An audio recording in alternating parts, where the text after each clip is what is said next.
श्री गोपाष्टमी की आप सभी को हार्दिक मंगल कामना शुभकामनाएं। श्री कन्हैया लाल की जय हो। गोपाल नमो रे। जब प्रसाद पा करके संत लोगों ने की जब स्तुति किया राम जीवन शरण ने, और हाथ जोड़ करके कहा कि प्रभु अब आप कुछ दिन और ठहर जाइए, अब जन धीर धार तुम भाई। तो संतों ने कहा भैया सुनो, बहुत दिन हो गए तुम्हारे यहाँ रहते हुए हमको, अब अपने हृदय में धीरज धारण करो, अब हम लोगों को जाने के लिए आज्ञा दो, आज्ञा दो। हम ही हर्षाई, बड़े प्रसन्नता से हमें आज्ञा दीजिए। और रह गई आपके हृदय की जो मनोविलासा है, पूरी है सकल सब संपूर्ण पूर्ण होंगे। ये हमारे वचनों को आप समझिए। बार बार संतन सन्मानी, विदा किए सादर दो प्राणी, कर उपदेश अनेक प्रकारा, गए संतले हर्ष अपारा। वे दोनों प्राणी राम जीवन शरण जी महाराज और उनकी धर्म पत्नी बार बार संतों के चरणों में प्रणाम करती हैं और अत्यंत दुखी होकर के उन संतों की विदा करती हैं। संत भी खड़े होकर के उन्हें अनेक प्रकार के बार बार उपदेश के द्वारा समझाते हैं। इस तरह से उपदेश देकर के संत वहां से बड़ी प्रसन्नता से पौड़ी गांव से चले गए। संत चरण जीवन फल जाना, किए गवन दुख संपत्ति माना, मन मां भयो अधिक पछतावा, काम काज कछु यही न भावा। जब संत लोग श्री राम जीवन शरण जी के यहाँ आए तो उन्हें बड़ा अच्छा लगा। उन्होंने अपने जीवन का फल जाना कि भगवान ने कृपा किया तभी तो संत पधारे। लेकिन आज जब संत चले गए तो किए गवन दुख संपत्ति। जब संत चले गए तो उन दोनों संपत्तियों को बड़ा दुख हुआ, बड़ा कष्ट हुआ। मन में भयो अधिक पछतावा, अत्यंत पछतावा हो गया कि देखो रोजाना कीर्तन होता था, रोजाना भगवान की कथा सुनने को मिलती, आज सब संत चले गए, बड़ा दुख लग रहा है। उन्हें घर का काम अच्छा नहीं लग रहा है। गुणातीत जग विदित अति, पावन परम सुजान, जिनके ग्रह अवतार हित, आयो कृपा निधान। जो गुणों से जो अतीत है, गुणातीत, संसार में जिनकी प्रसिद्धि, जो अत्यंत पवित्र और जो परम सुजान है, ऐसे महापुरुष जिनके घर में अवतार लेने के लिए कृपा करके पधारने वाले हैं। सन 1916 पावन, वर्षा ऋतु सुंदर मन भावन, बरसहि घुमड़े घुमड़े बहुबारी, मनहु बेगे हर्ष अपारी। सन 1916 इस पावन दिन में वर्षा काल का सुंदर समय है। बादल जो है घुमड़ घुमड़ करके वर्षा कर रहे हैं। ऐसा लगता है जैसे बादल लोग इतनी प्रसन्नता से वर्षा कर रहे हैं कि उनके हृदय में कोई जैसे महान उत्सव हो रहा हो, उस तरह की उनकी स्थिति हो गई। हृदय में बड़ी प्रसन्नता है। भद्र पंचमी शुक्ल सुहावन, ऋषि पंचमी नामे अति पावन, संग सोहे मृग नयनी बामा, मानव रूप धरे रति कामा। एक साल बीत गया। दूसरा साल जब भादों का महीना आया, सन 1916 में, उस समय की बात लिख रहे हैं कि उस समय भादों के महीने में जो शुक्ल पक्ष का महीना था, उसी दिन ऋषि पंचमी। तो ऋषि पंचमी में ऋषियों की पूजन का जो विधान संतों ने बताया था, उसी के अनुसार ये दोनों दंपति श्री राम जीवन शरण जी और रानी, ये दोनों बड़ी प्रसन्न चित्त से उनकी पूजा करने लगे। ऋतु अनुकूल लोग मन भावन, गावत मेघ मलार सुहावन, घर घर चौके भई पुराई, ऋषि पूजन हित कलश जलाई। ऋषि अनुकूल, अनुकूल ऋतु माने ऋषि पंचमी है। पुराने जमाने लोग उस समय मेघ मलार गाते थे, कोई आल्हा कहा करता था बरसात के दिनों, तो इस तरह से मेघ मलार गाते थे। तभी कोई ऋषि पंचमी की पूजन करना चाहता है पुणे के लोगों में, क्योंकि संत लोगों ने बताया था। तो प्रत्येक घरों में सुंदर चौके पुरे हुए हैं और ऋषि पूजन हित, ऋषि का पूजन होना है प्रत्येक घरों में, तो सुंदर कलश जलाए गए। मंगल गान गाए सब नारी, पूज सप्त ऋषि भई सुखारी, वेद ध्वनि करे विप्र समाजा, पूजे सकल सप्त ऋषि राजा। तो ऋषि पंचमी में जो सप्तऋषि लोग हैं, उनकी पूजा की गई। सभी लोगों ने मंगल गान किया, वेद ध्वनि से स्तुति वाचन किया गया। सभी ब्राह्मण आनंद से ऋषि पूजन कर रहे हैं। कश्यप अत्रि भरद्वाज विश्वामित्र मनाए, श्रीजम दग्नि वशिष्ठ से पूजे गौतम जाए।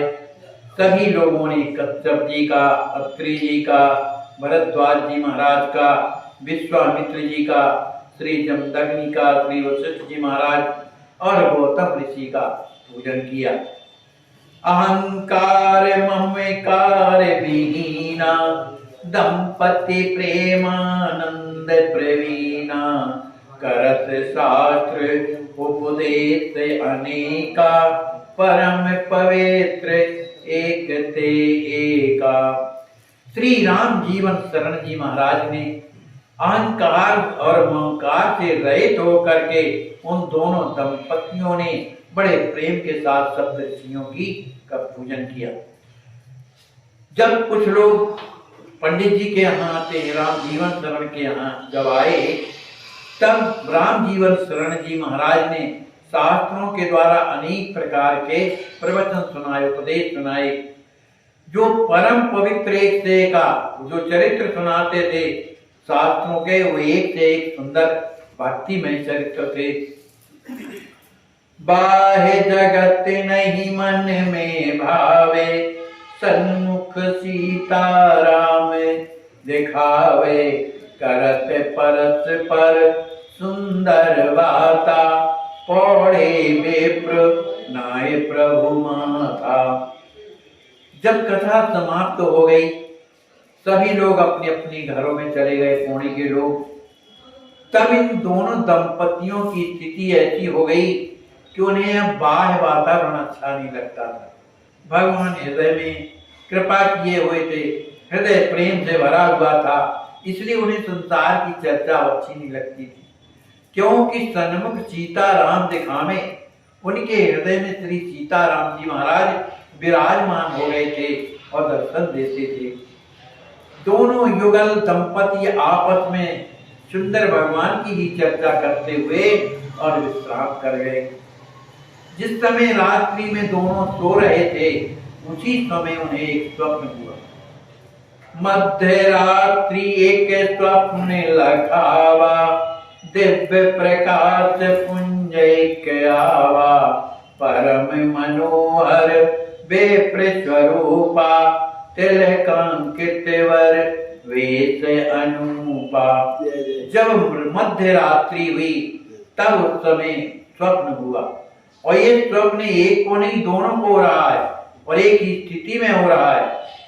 देखते क्या है स्वप्न में कि एक अत्यंत दिव्य प्रकाश प्रकट हुआ है और वो उसी प्रकाश में एक दिव्य सुंदर स्वरूप वाला एक तिलक लगाए हुए और ब्राह्मण के वेश में एक छोटा कोई खड़ा हुआ, अभी देख नहीं रहा है, लेकिन ऐसा अनुभव होता है।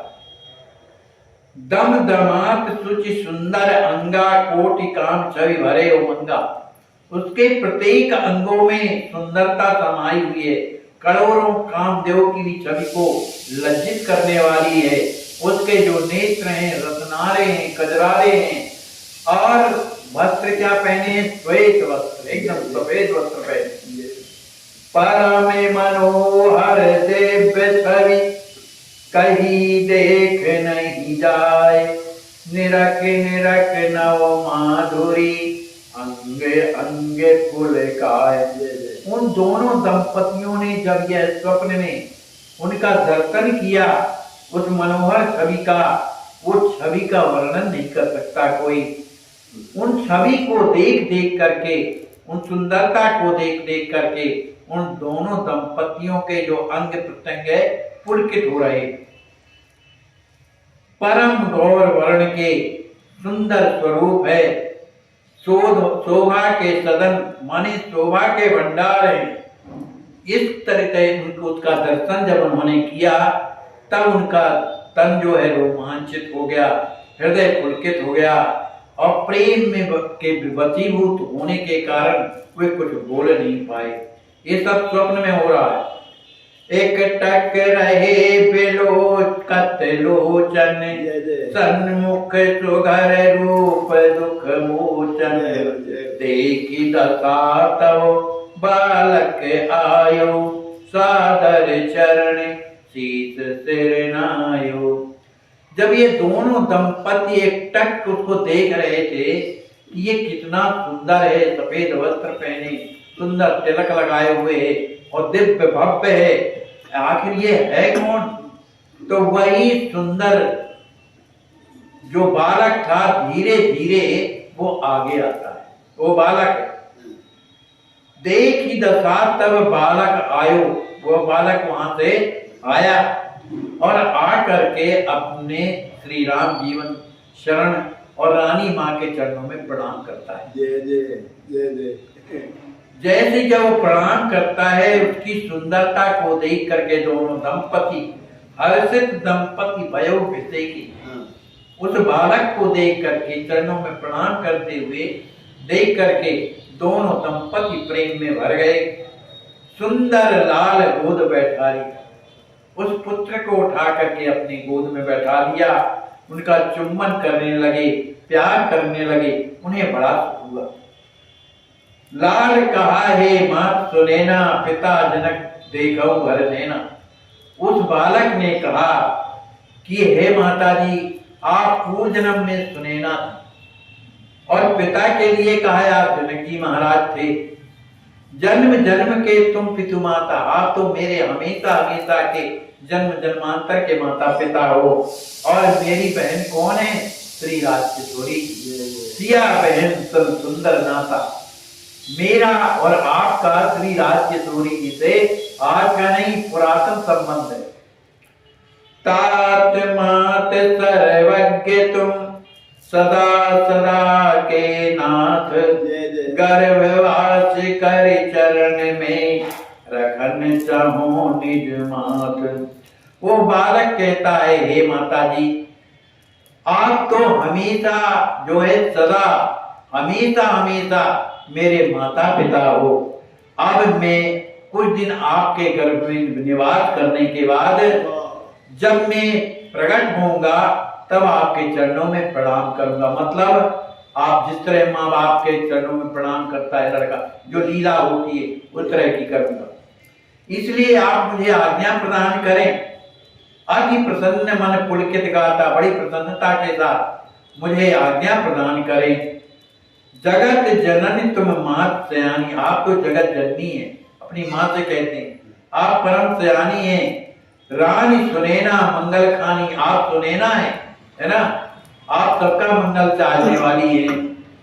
ममे हित मात पिता तुम आए, सुंदर भूषर भूसुर रूप बना, नाए, नित्य मुक्त दूं नहु पितु माता, आयो जग मम भाग्य विधाता। वो बालक कहता है कि आप मेरे हित के कारण आपका जन्म इधर ब्राह्मण कुल में हुआ है। आप तो सुंदर भूसुर रूप बनाए, माने ब्राह्मण बालक, ब्राह्मण के यहाँ आपका जन्म हुआ, लेकिन आप मेरे माता पिता हैं। आप तो जीवन मुक्त हैं, दोनों जीवन मुक्त हैं, लेकिन मेरे कारण आप इस संसार में आकर के मेरे भाग्य विधाता बने। सुनी बालक की अति प्रिय वाणी, बोले विप्र प्रेम रस सानी, हे विदेह कुल भूषण भानु, सबहि भांत में आपन मानु। बालक की इस प्रकार की वाणी को सुन करके विप्र श्री राम जीवन शरण जी कहते हैं कि बेटा तुम तो विदेह कुल के भूषण हो, विदेह कुल के भूषण माने सूर्य हो, सबही भांत में आपन मानु। मैं तुम्हें तो सब प्रकार से अपना ही तो मानता हूँ। लख छवि सुंदर रूप लुनाई, पूर्व जन्म की सुधि अब आई, तुम अच्युत विदेह अवतंसा, सत्य सनातन प्रभु के अंसा। श्री राम जीवन शरण कहते हैं बेटा तुम्हारी सुंदर छवि को देख करके, आपकी सुंदरता को देख करके मुझे अपने पूर्व जन्म की याद आई कि मैं क्या है ना। और तुम तो अच्युत गोत्री विदेह जी महाराज के पुत्री हो, सत्य सनातन धर्म का पालन करने वाले और प्रभु के अंशी हो। सजल नयन पुलकित बदन, भाव न जाने बखान, लेत बलैया लाल की बाल रूप पहचान। ऐसा कहते हुए दोनों दंपतियों के नेत्र सजल हो गए, उनका हृदय पुलकित हो गया, उनके हृदय में वात्सल्य का भाव इतना प्रकट हो गया कि जाए न बखान, वो माने कहा नहीं जा सकता। वे दोनों दंपति उस पुत्र की बलैया लेने लगे और बाल रूप पहचान, माने अपना ये मेरा ही बालक है ऐसा जान करके उसे उसकी बलैया लेने लगे। बार बार छवि सिंधु निहारी, जननी जनक होत बलिहारी, तुम निम कुल के प्राण आधारा, मृदु मूरत सुकुमार उदारा। दोनों दंपति बार बार पुत्र की उस छवि का दर्शन करते हैं और बलिहार जाते हैं और कहते हैं हे तात तुम तो निमकुल के प्राण के आधार हो, तुम्हारी ये सुंदर माधुरी जो सुकुमार मूर्ति है ये अत्यंत ही कृपामयी, आप में रूप शील गुण सभी कुछ विद्यमान है और श्री सीताराम जी के प्राण के प्यारे हो। कली कलुषित जग दुखित निहारी, कीनी कृपा भया। मैं जानता आपने संसार में जो लोग अत्यंत दुखी हैं, जो अपने मार्ग से भटक गए हैं, उनको सही मार्ग दिखाने के लिए आपने कृपा करके संसार को भय से रहित करने के लिए आपकी कृपा करके अवतार लेने वाले।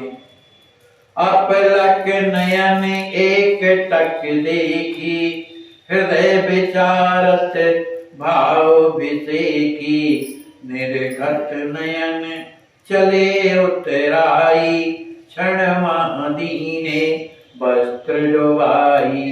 वे दोनों दंपति एक टक उस बालक को देख रहे हैं और मन ही मन विचार कर रहे हैं, उनके हृदय में अनेक प्रकार के भाव उठ रहे हैं। निरखत नयन चले उतराई, उस बालक को देखते देखते उनके हृदय में प्रेम भराया और इतना प्रेमाश्रु बहे कि क्षण महादीने वस्त्र डुबाई। जो वस्त्र पहने हुए थे उस प्रेमात्माओं से पूरा वस्त्र गीला हो गया। सात्विक भाव सोह सब अंगा, फेरत निज कर भरे उमंगा शरण स्वभाव जगत सुखदाता भूले भाव देख पितु माता। उनके शरीर में सात्विक जो अष्ट सात्विक जो चिन्ह है वो प्रकट हो गए और उसी स्थिति में वो जो बालक जो गोद में बैठाए हुए है उसके सिर में अपना कर कमल फिरा रहे हैं। सरल स्वभाव जगत सुखदाता और कहते हैं बेटा तुम्हारा जो ये सरल जो स्वभाव है ये संसार को सुख देने वाला है। भूले भाव देख पितु माता। ऐसा कहते हुए दोनों दंपति भाव में भरे हुए अपने आप को भूल जाते हैं। अति स्नेह निरेखत वदन देख प्रीत अधिकाय ले आज्ञा पितु मात से गयो चरण सिरनाए। दोनों दंपति सुबालक को बड़े स्नेह के साथ उनके शरीर का दर्शन करते हैं। उनके हृदय में प्रेम बढ़ रहा है। इसके बाद वह बालक उन अपने माता पिता के चरणों में प्रणाम करके और वहां से अदृश्य हो जाता है। धरे धीरज कछु बेप्रसुराना लागे करण स्वप्न गुण गाना अनुपम सुत देखा भरी नैना बचन कहे कछु कोकिल बहना। जब सवेरा हुआ दोनों दंपति जब उठ करके बैठे तो उन्हें अपने रात्रि में जो स्वप्न की जो उन्होंने देखा जो स्वप्न का दर्शन किया जो बालक से बातें हुई बालक जो गोद में बैठा ये सब उनके हृदय पटल पर आने लगी। और एक की नहीं दोनों की स्थिति यही है। लेकिन उस बालक को देख करके उनके हृदय में इतना प्रेम भर आया है प्रेम भरा हुआ है कि उनसे कुछ बोला नहीं जा रहा।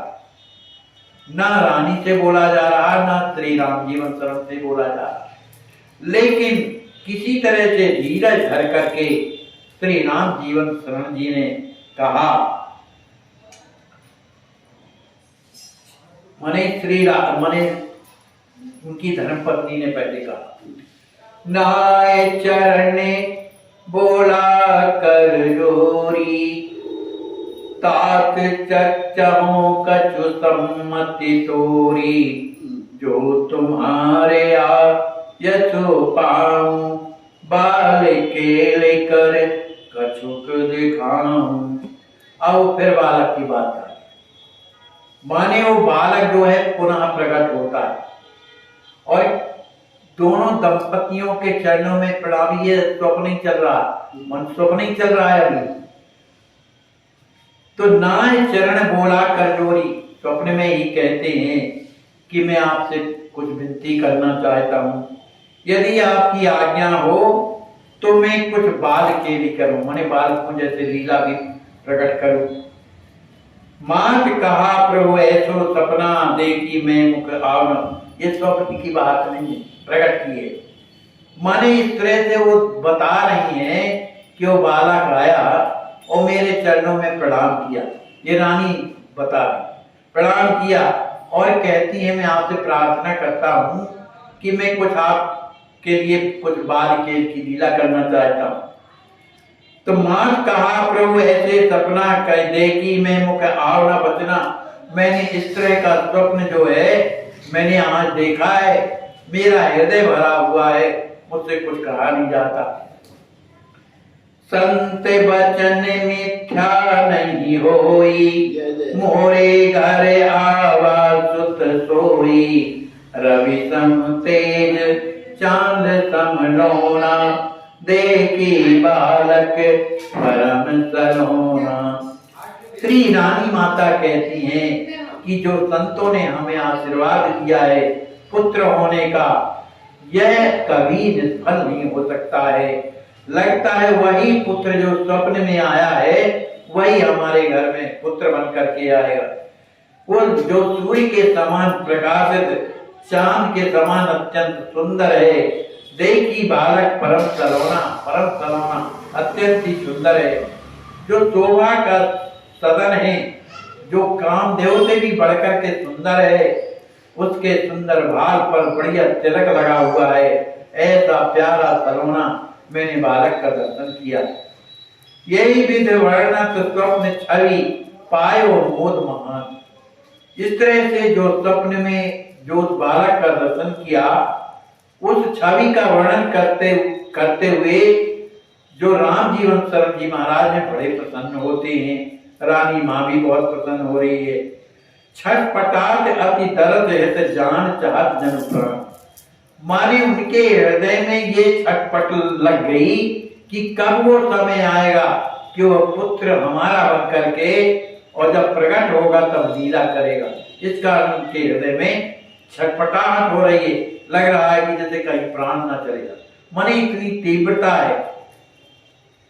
बेल पत्ते गिरत कहत करे जोरी, निरखन चाहो बाल छवि तोरी, कम मुख चंद्र मनोहर होई, कमहु म्यान मुख लागत रोई। अब उनके हृदय में एक प्रकार की लीला चलने लगी। जब आदमी कल्पना करने लगता है कि जब पुत्र होगा तो ऐसा करेगा वैसा करेगा, ऐसी लीलाएं करे, तो इस स्थिति को विचार करके वो विलपने लगती है कि वो समय कब आएगा, है ना। मैं तो पुत्र का दर्शन करना चाहती हूँ कि वो बाल छवि कब मुझे प्राप्त होगी। कितना सुंदर मुखचंद्र था उसका, अत्यंत ही मनोहर सुंदर शरीर था। इस तरह से सोच विचार करती है तो कभी रानी जो है मन का मुख मलिन हो जाता है और कभी जो है रोने लगती है कि वो समय कब आएगा। दिन चले आयत देव बनाई, पूजत सविद सिय रघुराई, पूजन करि पुन कथा सुनावत, कछु उपदेश करत हर्षावत। उन दोनों दंपतियों ने आपस में विचार किया कि जब अपने यहाँ ऐसा सुंदर बालक आ रहा है जो ऊर्ध्व पुण्य लगाए हुए तो कोई महापुरुष तो है, इसलिए उसके आगमन के पहले हम लोग ऐसी दिनचर्या करें जिसमें पवित्रता बनी रहे, दिव्यता बनी रहे। इस तरह से दोनों दंपति विधि पूर्वक श्री सीताराम जी का पूजन करते हैं और पूजन करने के बाद दोनों आपस में बैठे हैं, उन्हीं की कथा सुना रहे हैं, कुछ उपदेश सुना रहे हैं, जिससे दोनों प्रसन्न हो रहे हैं। चिन्मय ब्रह्म विवेक विरागा, पावत जीव ताज अनुरागा, शिव सन काजी न जाने जेगी, तो तब जाने राम सनेगी। अपनी पत्नी से कहते हैं देवी, जो चिन्मय परमात्मा जो ब्रह्म है, जो वैराग के द्वारा है ना, विवेक के द्वारा जिसका कोई चिंतन नहीं कर पाता है, जीव जो है सहज में उससे प्रेम करके, मन सीताराम जी से प्रेम करके उन्हें सहज में प्राप्त कर लेता है। अरे बड़े बड़े भगवान जो देवता हुए, संकादि महात्मा हुए, जो भगवान शंकर हुए, वो भी उनके बारे में नहीं जान पाए, लेकिन जिनके हृदय में सहज में प्रेम भरा है, सो सब जाने राम सनेही। जिसने राम जी से स्नेह किया तो उनके बारे में परात्पर ब्रह्म जो परमात्मा है, जिसको कोई नहीं जानता, वो प्रेमी जान जाता है। चेतन अहम अचेतन माया, बार बार निज तिय समुझाया, अपरा परा रूप के ज्ञाता, पूजत विप्र भई विख्याता। चेतन ब्रह्म अचेतन माया, बता रहे हैं अपनी पत्नी से को समझा रहे हैं कि संसार में अगर कोई चेतन है जो सब क्रियावान है, सर्वसमर्थवान है, तो केवल ब्रह्म के अलावा कोई नहीं। और अचेतन क्या है? माया, जो हमें अंधकार में ढकेलती है, जन्म जन्म के दुख प्रकट करती है। बार बार निज तिय समझाना, एक समझाए, इस तरह की बातें बार बार जो है अपनी पत्नी को समझाते हैं कहते हैं अपरा परा रूप के ज्ञाता, माने ये परम विद्वान भी थे। परा भक्ति क्या है, अपरा भक्ति क्या है, ये सबको जानने वाले ये भी अपनी पत्नी को समझाते हैं। और भी लोग उनकी कथा श्रवण करने के लिए जब आते हैं तो सभी कोई कथा श्रवण करते हैं, तो उनकी इस कथा को श्रवण करके लोगों के हृदय में भगवान के प्रति प्रेम भर जाता है। तो उनकी ये स्थिति ऐसी हो गई कि सभी कोई वे आदर करने लगे पंडित जी का, श्री राम जीवन शरण का। देह गे धन धान्य सब सूझत जब तक नैन, तब तक ज्ञानी मूढ़ को जगत न पावे चैन। वो कहते हैं, हे देवी, जब तक ये संसार में रह करके अपने आप को देह मानता है, अपना घर मानता है, अपना धन मानता है, सब कुछ जब अपना मानता है, तब तक उसके नेत्र जो आंतरिक नेत्र हैं वो नहीं समझ में आते। उसको ये जो है समझ में आता ही नहीं है। तो चाहे भले वो कितना भी ज्ञानी हो, यदि उसका मन अपने शरीर में, अपने धन में आसक्त है, तो वो ज्ञानी भी क्या है, मूढ़, और पूरा मूर्ख है। को जगत न पावे चैन। इस स्थिति में कोई भी संसार का कोई भी व्यक्ति हो, उसे आराम नहीं मिलता। जब लग कुशल न जीव का, सपने नहीं बत्राम, तब लग भजत, जब लग भजत ने राम का, शोक नाम तजी काम। तो वही बात ये कह रहे हैं। कहते हैं कि भोग क्या है, भोग कहलाता है वस्तुओं का संग्रह करना, वो भोग की स्थिति में।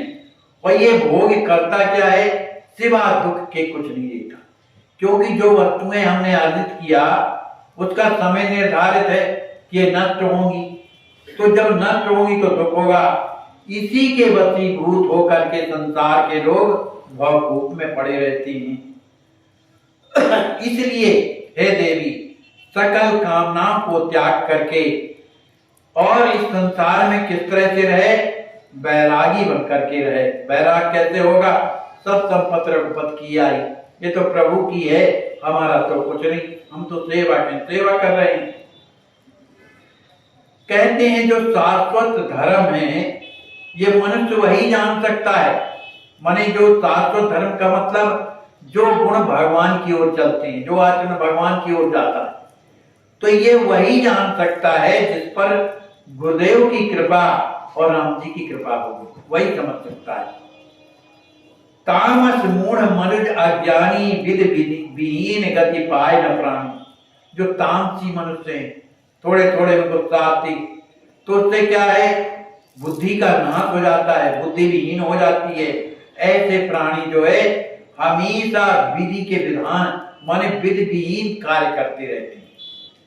विषय में, विभूति में, मान प्रतिष्ठा में अनेक प्रकार के लोग पाप करते हैं, और जो पाप करते हैं यही कलयुगी मनुष्य कहलाते हैं।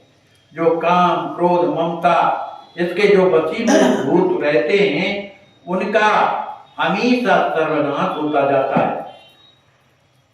लेकिन जो सद्गुरु चरणों में जो विश्वास करके उनका शरणागत हो जा रहा है, हो जाता है, वही पंडित और वही ज्ञानी है। ऐसा जान करके जो साधु संत हैं श्री सीताराम जी का भजन करते हैं, वही परम भागवत और भगवान के प्रिय पार्षद होते हैं। भक्तमती प्रिय बल्लवा सकण गुण के खान, सुनि प्रेम पति के वचन, गावत हरि गुण गान।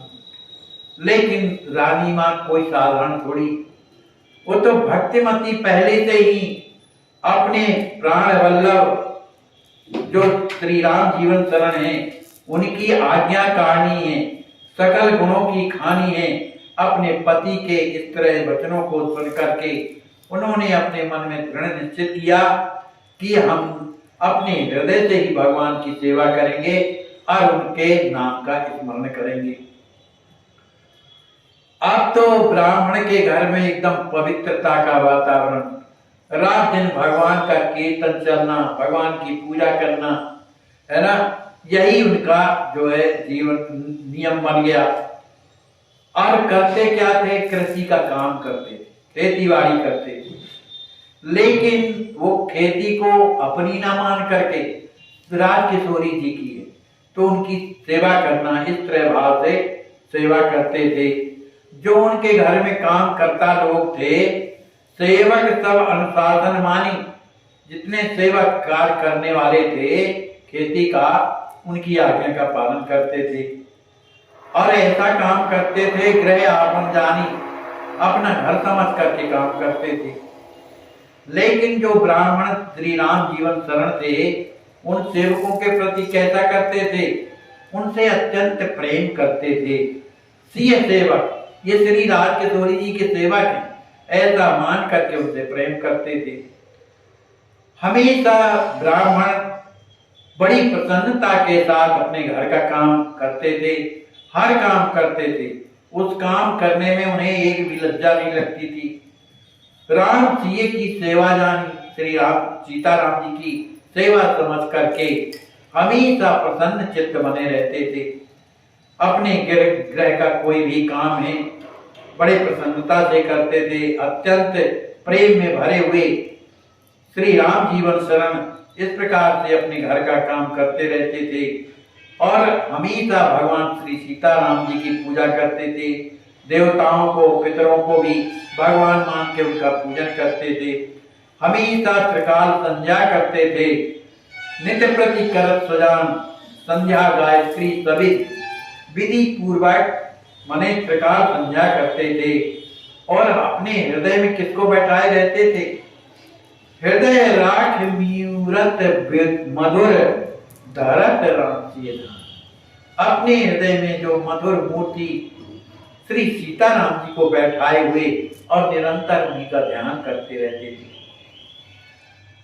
अब जब वो समय आए, जब महापुरुष का जब बालक जब उनके उदर में आ गया, उनकी धर्म पत्नी के, तब उनके हृदय में अपनी आप प्रसन्नता बढ़ गई, है ना। रानी जी के हृदय में प्रसन्नता बढ़ गई। उनके जो वाम अंग हैं अपने आप धड़कने लगे। उन्होंने जाना कि ये प्रभु की कृपा है, क्योंकि ये सगुन है, बायां अंग सगुन माना जाता है, तो बड़ी प्रसन्न रहने लगी। उनका शरीर पुलकित हो गया। राम जाना कि ये तो मेरे प्रभु राम जी की कृपा है। देख रानी मन अति सकुचाई। जब गांव की स्त्रियों ने देखा कि इनके गर्भ है, तो पूछने लगी कि क्या ऐसा है, तो बेचारी संकोच में कुछ नहीं कहती थी। पूछ ही बनता बात बनाई, तो वो स्त्रियां कोई दूसरी बात बना करके उनसे पूछने लगती। अति प्रसन्न ही हर्षित रानी सुन मृदु वचन कछुक मुस्कानी। कहती कुछ नहीं है, पर स्त्रियां कुछ यहाँ वहां की बात जब बोल करके कुछ कहती हैं, क्या ऐसा है, तो वो बोलती कुछ नहीं है, मने मधुर मुस्का देती, मने बात तो वही है। तो इस तरह से जान करके पुलकित गात भई सब रानी, सब स्त्रियां पौड़ी की अत्यंत प्रसन्न चित्त हो गई कि चलो पंडित जी के यहाँ पुत्र के आगमन हो रहा है। सभी लोगों ने भगवान की जयकार किया। जगन्नाथ भगवान की अत्यंत प्रसन्नता में भरी हुई रानी, उसका दिनों दिन तेज बढ़ता जा रहा था, अत्यंत सुंदर होता जा रहा था। सुंदर वदन मनोहर भावा, अत्यंत सुंदर शरीर हो गया। उसके हृदय के जो भाव हैं वो भी अत्यंत सुंदर हो गए। इस बात को देख करके राम जीवन सुख पावा। अपनी धर्म पत्नी के तेज को देख करके, उसके सुंदर भावों को देख करके राम जी और शरण जी महाराज अत्यंत प्रसन्न होते हैं। अति सुधर सुंदर लगत रानी, शील गुण शोभामयी, बोलन चलन चितवन सुहावन, दिव्य भामिनी की जयी। अब लोक रानी स्वरूप अनुपम, जग जनन सब ने कहा, लख रूप राशि अखंड छविसद, भाव सबके उर्रा। अत्यंत ही सुंदर सुघर लगने वाली जो रानी है, जो अत्यंत गुणशील और सौभाग्य से युक्त हो गई।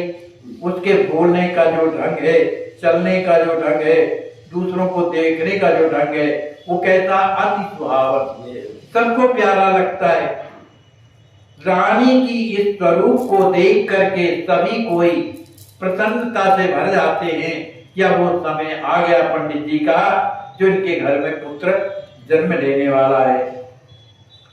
देख देख मुख माधुरी हर्षित बनितानंद, कहने लगी कछु दिन में कौन चहे आनंद। श्री रानी जी के मुख कमल की उस शोभा को देख करके सभी पौड़ी ग्राम की स्त्रियां अति प्रसन्न होने लगी और आपस में एक दूसरे से कहने लगी, अरे अब कुछ दिनों में पंडित जी के यहाँ अब आनंद होने वाला है, माने पुत्र होगा। दिव्य प्रभा मुखमंडल साई देखो ना, रानी के मुख की छवि तो देखो, अत्यंत दिव्य है। सुर वनिता सम रही दिखाई, जैसे कोई देवतानी हो, इतनी सुंदर लग रही है। इसकी जो छवि है गौर वर्ण की है, लेकिन जगमगा रही, मन प्रकाश निकल रहा है। और ऐसा ही लगता है कि इसके गर्भ में जो है जन्म हीरा, माने हीरा का मतलब ये कोई साधारण बालक नहीं है, माने हीरा माने दिव्य महापुरुष है इसके गर्भ में। दिन प्रति लगे सुहावन रानी, उसका तेज दिनों दिन बढ़ता जा रहा है, उसकी शोभा भी बढ़ रही है, उसके गुण भी अच्छे हो रहे हैं। क्योंकि कलि पावन जग पावन हेतु, इस कलयुग को पवित्र करने के लिए कलिमल जो जीव हैं उनका संताप मिटाने के लिए धर्य नरवेश जगत कल्याण, मनुष्य का रूप धारण करके संसार का कल्याण करने के लिए चाहते रानी नंदन भगवाना। रानी नंदन के यहाँ जो बालक पैदा होगा वो ऐसा ही होगा, महापुरुष होगा। सुहृद साधु पुरजन नर नारी सबके ये आनंद वाली। उस समय के लोग पहले ऐसे ही थे, किसी के अंदर राग द्वेष तो था नहीं, है ना। तो सभी के हृदय में, क्योंकि सुहृद साधु, सबके हृदय कैसे थे, साधु स्वरूप थे, इसलिए सबके हृदय में आनंद छाया हुआ है। सुंदर सेवक सदन सजाए, साइज समिज सोच सरसाए, देश काल विद भई तैयारी, आई पुत्र जन्म की बारी। स्त्रियां जान जाती थी कि अभी कितना समय व्यतीत हो गया। अब लोगों ने जाना कि वो समय आ गया जब पुत्र का जन्म होना है, तब तो उन्होंने रानी माँ के घर को उनके सेवकों ने सजा दिया। देश काल विद भई तैयारी, अब वो समय अवसर आ गया, इसलिए जो भी तैयारी की जाती स्त्रियों के द्वारा उस तरह की तैयारी कर ली गई। सुर रमणी समवर वसन, पहरे गांव की बाम, आई रानी के भवन प्रसव काल के काम। जो देवताओं के समान सुंदर स्त्रियां जो पौड़ी गांव की हैं, अनेक प्रकार के सुंदर वस्त्राभूषण पहन करके रानी के भवन में आती हैं, क्योंकि रानी को प्रसव होने वाला है, माने बालक का जन्म होने वाला है। सुंदर ज्येष्ठ मास शुभ आवा, नर नारी मन मोद बढ़ावा, रिक्ता तिथि चौथी नियराई, बहुत दिनन ते बाट लगाई। सभी लोग इंतजार कर रहे थे कि वो कब समय आएगा कि रानी के यहाँ पुत्र पैदा होगा। वो सुंदर समय आ गया, जेठ का सुंदर महीना है, सभी स्त्री पुरुष आनंद हैं। उसमें भी रिक्ता तिथि है, रिक्ता तिथि और चौथी का समय है। सोह पुनर्वस नक्षत्र जो है, पुनर्वस नक्षत्र है, वृषभ लग्न है, और सुंदर आकाश जो है परम पवित्र, माने बड़ा प्रसन्न दिखाई दे रहा है। उस दिन शुक्रवार था और सुंदर पावन योग लग्न ग्रह आए। सुंदर लग्न है, सुंदर पावन योग है। और मानववच्च, एक मानववच्च कोई नक्षत्र होता है। देवगण आवा, विशिष्ट करण है जो सबके मन को अच्छा लग रहा है। ऐसे सुंदर समय में सब नक्षत्रों से युक्त ऐसा जब समय आया, और समय कैसा है? समय सुहावन सुंदर आयो। कौन सा समय है? अरुणोदय। सूर्य भगवान प्रकट नहीं हुए, केवल लालिमा फैल रही। तो सबके मन भायो, अनुपम दिव्य छटा छवि छाई, पढ़े शांत दुज समुदायी। उस समय मन छटा मन प्रकाश छा गया था। अब सब लोगों को ये मालूम हो गया कि अब जो है पुत्र का जन्म होने वाला है। इस कारण से जो ब्राह्मण थे वो जो है शांति पाठ करने लगे। शांति पाठ जब कर रहे थे और स्त्रियां कहाँ थी? प्रसव गृह में थी। तिलक सहित सब बालक देखी। वहां पर लोग स्त्रियों ने क्या देखा? कष्ट नहीं हुआ और न कोई वेदना हुई, बालक प्रकट हो गया, ये सब लोगों ने देखा। लिखा तो यही है, तिलक सहित सब बालक देखी। सब लोगों ने उस बालक को तिलक लगाए हुए देखा तो प्रमुदा भई विषय की। सभी स्त्रियां उस बालक को देख करके परम प्रसन्न हो गई। शुक्ल चतुर्थी ज्येष्ठ शुभ, उस समय चतुर्थी शुक्ला थी, ज्येष्ठ मास की। सकल जगत अभिराम, प्रातः काल नरवेश धर प्रगटे पौड़ी धाम। प्रातः काल का समय ऐसे महापुरुष मनुष्य रूप धारण करके प्रौणी ग्राम में श्री राम जीवन शरण जी के यहाँ प्रकट हुए। उनकी स्थिति कैसी है, उनका वर्ण कैसा है? गौर वदन छवि धाम, रानी नंदन मन हरण। जो रानी नंदन के जो पुत्र हैं, सबके मन को हरण करने वाले परम गौरांग छवि के धाम है। हर्षण देव ललाम, प्रगटे तारण तरन। संसार के कल्याण करने के लिए ऐसे हर्षण देव मन श्री राम हर्षण देव के रूप में प्रकट हुए और सभी लोगों ने स्तुति की। हम आप लोग स्तुति करें, इसके बाद कथा। जय जय रस सागर सदगुण आगर, शरणागत भयहारी। जय जय अवतारी जग हितकारी, मिथिला विपिन बिहारी। जय मुनि मनहारी मंगलकारी, कंठ तुलसी का धारी। जय जय अविकारी कलमलहारी, विप्र रूप तनधारी। सुरलोक बिहारी भव भयहारी, पावन प्रेम पुजारी। जय जय जय जग उपकारी, हृदय बिहारी बाल रूप मनहारी। तिलकांकित भाला नयन विशाला, अलकावल घुंघरारी। नखचिक छवि धामा, पूर्ण कामा, जयति जगत सुखकारी। गौरांग कृपाला दीन दयाला, विमल बदन छवि न्यारी। पग तल अरुणारी, अतिशय प्यारी, देख सभी बलिहारी। दो भुजा सुहावन, अति मन भावन, पावन ललित ललामा। बेसही लकी माता, कोमल गाता, भूल जात सब कामा। अतिशय दुलरावत, पुरयो में गावत, लेत तिलक धर नामा। हर तण ये जावत, लोरी गावत, निरखत सुवन ललामा। सुचि स्वप्न विचारी, हर्षित भारी, देख मुदित महतारी। निज तन मन वारी, अति बलिहारी, विनती विशद उचारी। निरख बाल मुख चंद्र छवि, तिलकांकित कर जोर।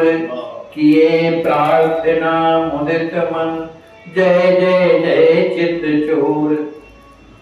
उस बालक की रूप माधुरी को देखकर, उसके मने भाग में ओढ़ पूर्ण तिलक को देख करके माता जी हाथ जोड़ करके बड़ी प्रसन्नता के साथ मेरे चित्त के चोर मेरे प्रभु आपकी जय हो कह करके प्रार्थना करती हैं। अब आगे का क्या है? आपको ही चढ़ाना अपना खूब मेहनत किया भाई, बस जय हो जय हो। बोले श्री सीताराम जी महाराज की जय जय। भाई, जय जय।